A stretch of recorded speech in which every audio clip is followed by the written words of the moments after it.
Times change, but people do not always change with them. The nobles of Valandia are stuck in their ways. They spend their time in stables and tournaments dreaming of a glorious charge. But times have changed. A new weapon has arrived, and with it, a new era is born. Equipped with the mighty crossbow, peasants become as powerful as knights. A simple weapon with lethal ability. It requires no grain, nor breeding, nor stables. With just a bit of basic training, a mob of men can become an army. The nobles see this as a peasant weapon, useful only for skirmishes and sieges. But for Rhodoks, it is the backbone of our forces. For too long, the peasants have been used as fodder, sent to die for a noble's wealth. But no longer, brothers. For the crossbow and the spear shall be our salvation. Come, my Rhodoks. We shall overthrow these mounted despots, and any who challenge our rise shall wither under our bolts. Every time I look on the forums or the subreddit, I see the same post. What's your favorite weapon? And you know what none of you all ever say? The crossbow. Are you kidding me right now? You don't love the crossbow? Well, let me learn you the ways of the Rhodoks, my friend. First off, let's just take a peek at this bad boy. 100 pierce damage. 100 pierce damage. It's popping everybody. You take that badass weapon and you come over here into the crossbow tree. Now, one of the things to know about crossbow skills is unlike bow skills where you get damage as you level it up, crossbows don't receive extra damage. They don't really need it. But they get some awesome perks in here. But you'll see as you level up, you get reload speed and accuracy. So your reticle gets nice and tight. You can take some really clean shots with this thing. I'll go ahead and point out some of my favorite perks here. The first one, Marksman, 25% faster aiming. Windwinder, 25% faster reloads. I come down here to Fletcher, and here's a debate that some people have, but for me, it's no question because I'm the captain of my forces, right? And when I'm playing a Rhodok playthrough, I don't have a couple of crossbowmen. In my own personal party, I have 250 of them. And then when I pull my big army together, typically in battles, I have 300 to 400 of them. So coming back to Fletcher here, that gives my entire 300, 400 crossbowmen 2 more volleys. So you're talking about 600 to 800 more rounds flying through the air. One of the knocks that crossbowmen always get, and it's ridiculous to me, but people always complain about how they run out of ammo. Well, 2 things. First off, by the time you're out of ammo, the enemy is decimated. I mean, absolutely decimated. And the other part of it is, these guys are actually very decent in melee. And we'll talk about that here in a second. But for now, I like Fletcher. You can come down here and get the extra pin, but you just don't need it. Long shots is actually amazing. So this is where the zoom can be real nice. As they're coming in, you can kind of see the targets of opportunity, the guys without the shields. Then you can just send one down range like that. See, it makes it real easy to identify what's going on. And that happens a lot. Another place where the zoom is really helpful is here in sieges because you can zoom in and really get up there and reach some people. Just reach out and touch somebody.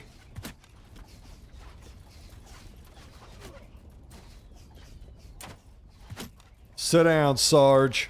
One thing to point out is you could be a mounted commander, and these 2 abilities here, mounted crossbowman and steady, allow you to use any crossbow and use it more effectively from horseback. Just be careful if you're a Rhodok and you're using all spearmen and all crossbowmen. If you're the only guy up on a horse, you tend to draw enemy fire like a magnet, so make sure you got a good shield and be careful up there. But for me, I stay on the ground. This talent should be called the Rhodok Hammer because it's one of the most fun talents in the game that it doesn't get talked about more. It just makes me sick. Right here, 50% chance of dismounting enemy cavalry when you get a heavy hit with your crossbow. And your big ass bound crossbow puts out some heavy hits.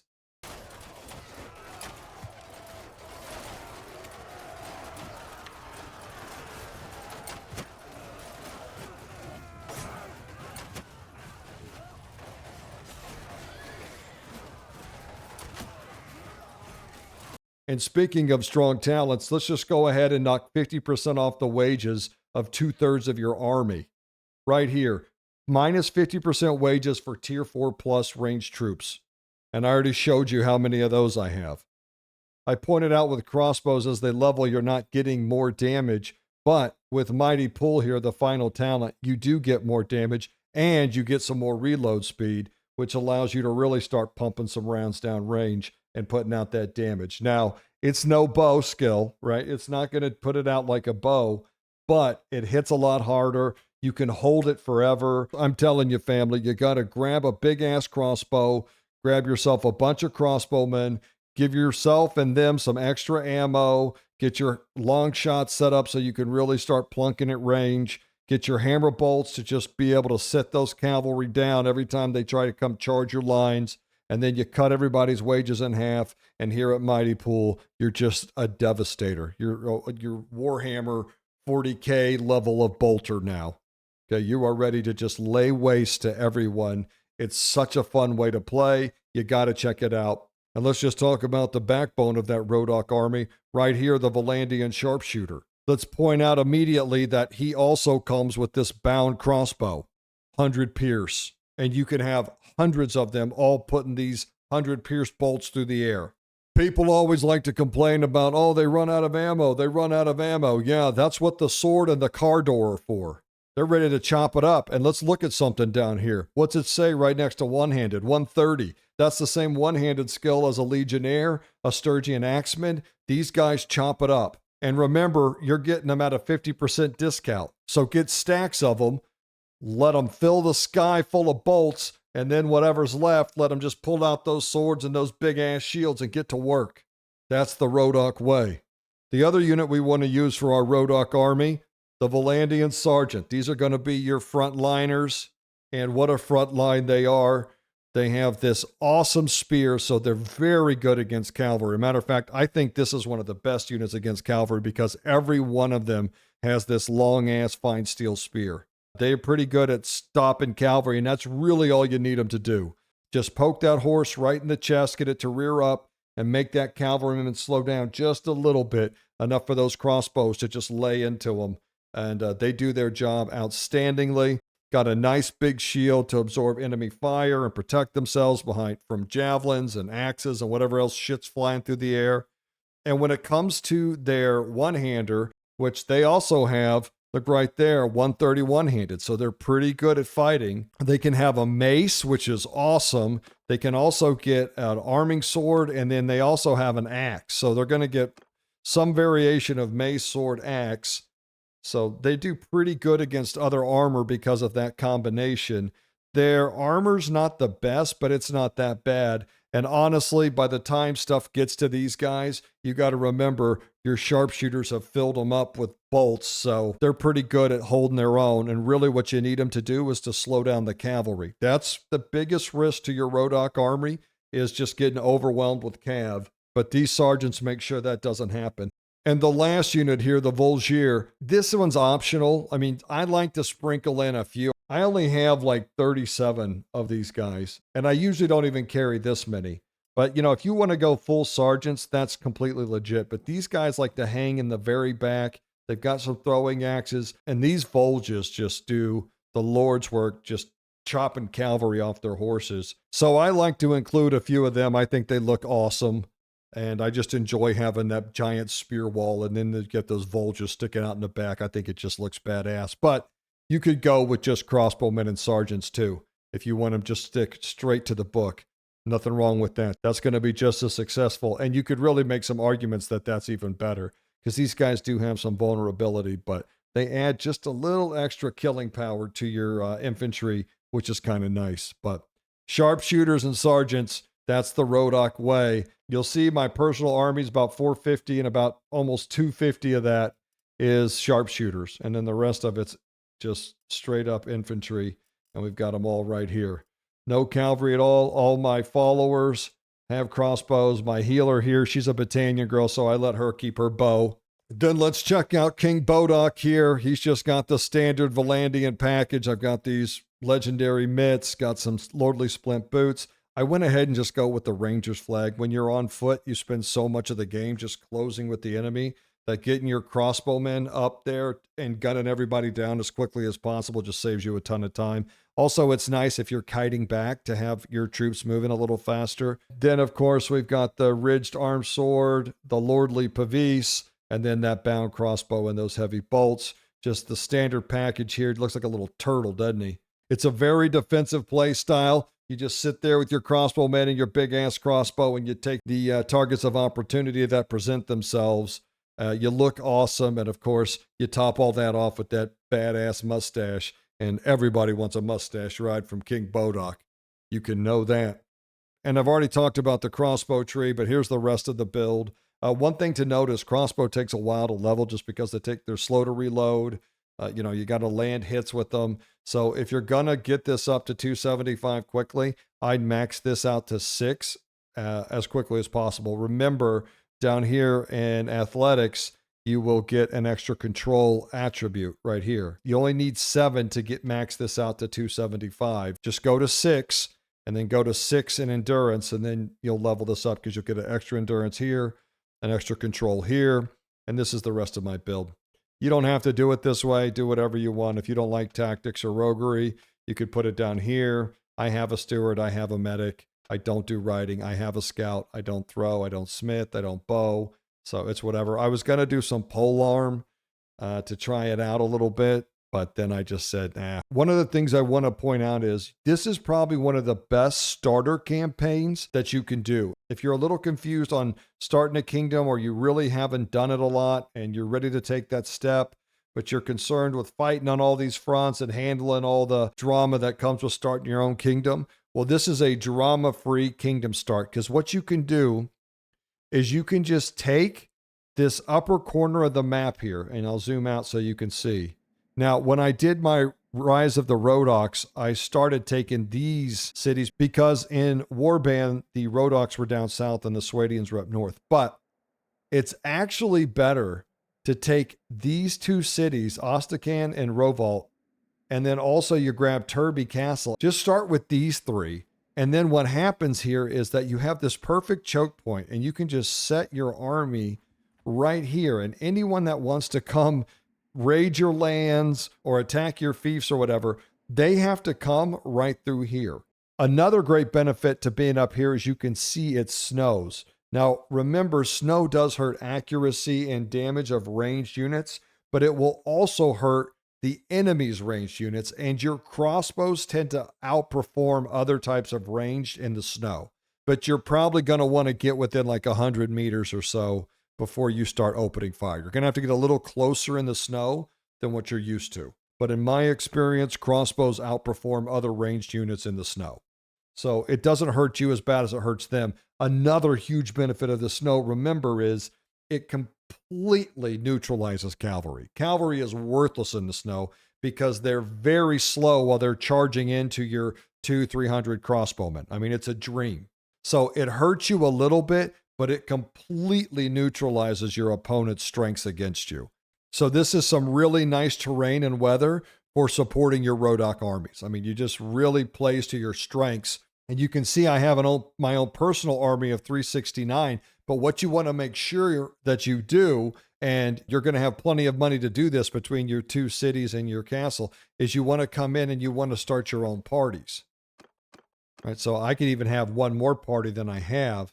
But then when I want to create a big army, I just come in here and look, these guys cost no influence. I have like a ton of extra influence. I just started this kingdom.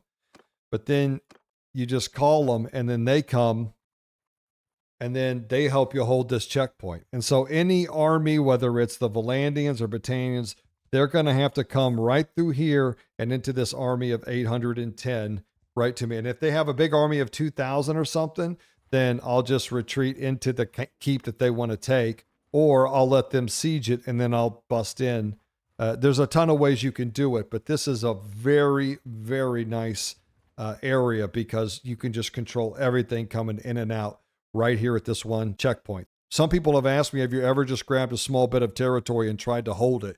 Yes, I have. I've done it here several times. The only problem is eventually you'll get bored because nobody can touch you. I mean, they're coming up in here consistently and you're just smashing army after army, making tons of money, tons of food.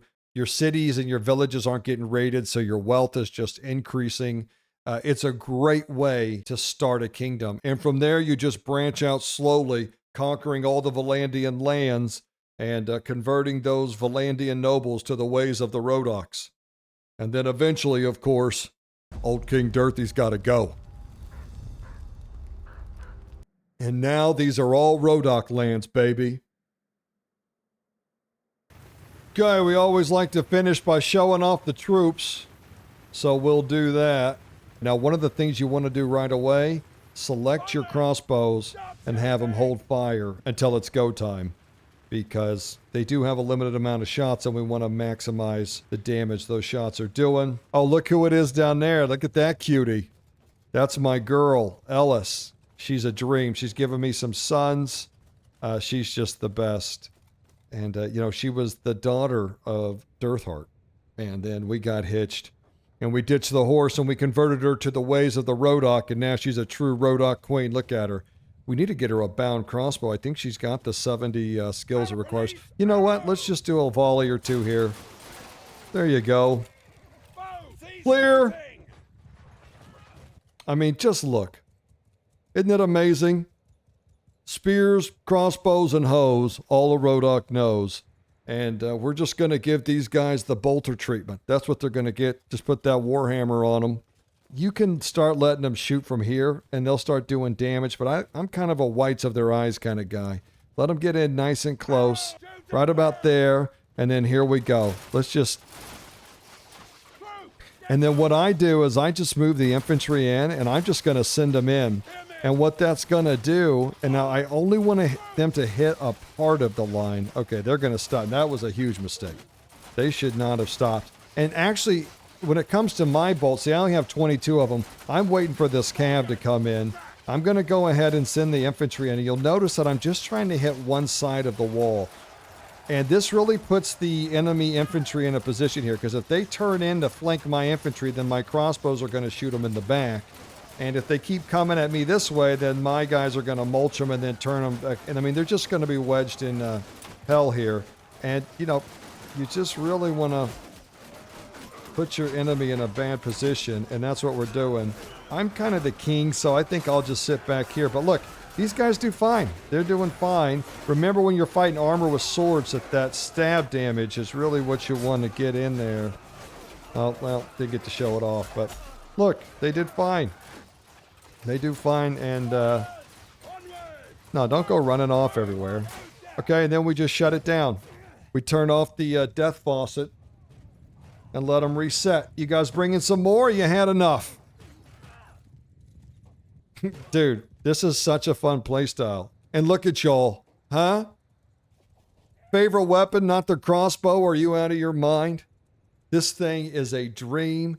And these guys are a dream. Great job, fellas. Great shooting. So much fun. This is such a great playthrough. And these armies are super cheap. That's what the best. I mean, there's not a noble troop in here. The only thing that's noble in here is this mustache. Look at that. Yeah.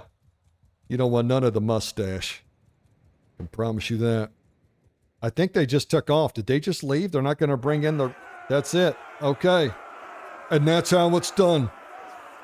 Grab yourself some crossbows and spears and start bolting down any who stand in your way. And it won't be long before you witness your own rise of the Rhodoks. Have fun. Oklahoma out.